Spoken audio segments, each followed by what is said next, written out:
Well, the Wal-Mart mom vote, who is going to win this key constituent support in 2012? Let's get some insight now from our Washington executive editor, Al Hunt. So, Al, these moms aren't in Zuccotti Park here, but they are frustrated, they're vocal, and they vote.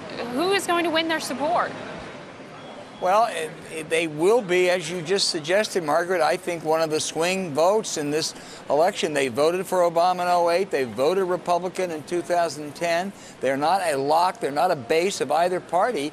And they comprise a large enough group that I think that whoever wins that vote will have a tremendous advantage to win the electoral vote, to win the popular vote in the election.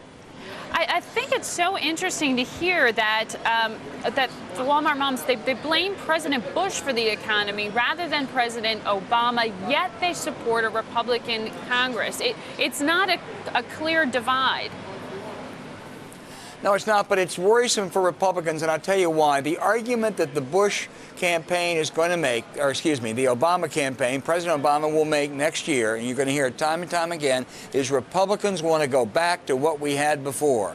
They will, just as Democrats trotted out Herbert Hoover for decades, they will try to keep trotting out the Bush administration. That's an argument that Republicans don't like to join, and these Wal-Mart moms seem to be receptive to it. So Republicans have to figure out a counter to that.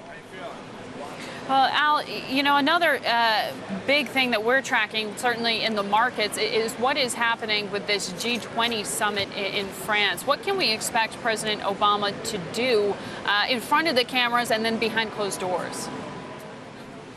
Well, not a whole lot different behind closed doors, maybe a little more pleading, a little more cajoling. The problem we have, Margaret, is there's a lot at stake in the sense if that really goes south, there could be a contagion that hurts an already anemic U.S. recovery, but we don't have any skin in the game. We don't have any money. So therefore, our leverage is limited. Geithner and the president already have urged the Europeans to do more to get their act together, but I'm not sure he can do a great deal more in Cannes. Well, we know that President Obama has said publicly, at least, that he's not going to be meeting with the Greek prime minister. However, he's already said how dangerous what's happening in Europe is to the American economy. So what kind of leverage does America have?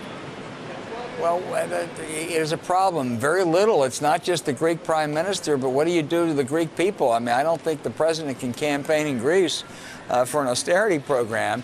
And again, probably the most important relationship he's going to have is going to be with the Germans, with Merkel. And I'm sure there'll be serious conversations, but limited leverage. All right. Al Hunt, look forward to talking to you tomorrow.